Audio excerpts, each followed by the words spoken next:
With the second Aquaman film officially behind us and the character looking like he's more than likely going to go through a reboot, one of the previous Aquaman actors, specifically Alan Ritchson from Smallville, addresses that whole Aquaman experience and the terrible costume.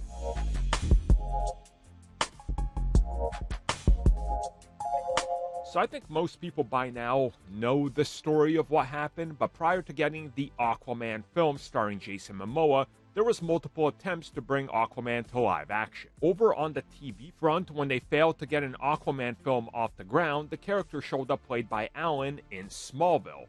Then, of course, they greenlit a spin-off series called Mercy Reef, which had the working title of Aquaman but wasn't going to use that, but then that was scrapped because the interest just wasn't there and it cost too much to shoot the pilot. Then Justin would go back to Smallville to play Green Arrow, Alan would continue to play Aquaman, and then the rest is history.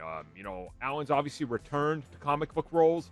He played Hawk in Titans, he might play Batman. So recently, while talking about his career and the potential of playing Batman, he reflected on playing Aquaman.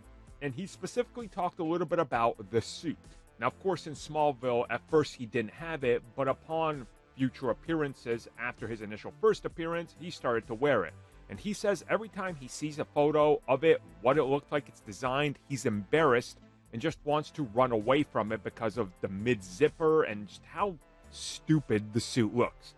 And I'm not going to disagree with him. I think it's absolute garbage. But then again, remember, CW was working with essentially the cheapest budget known to man for superhero TV. So this is like the best you could get at the time. It really was. And he says he wishes he could have spoke up and told them, hey, do it better. But look, it was like, you're starting out here with your career with this role.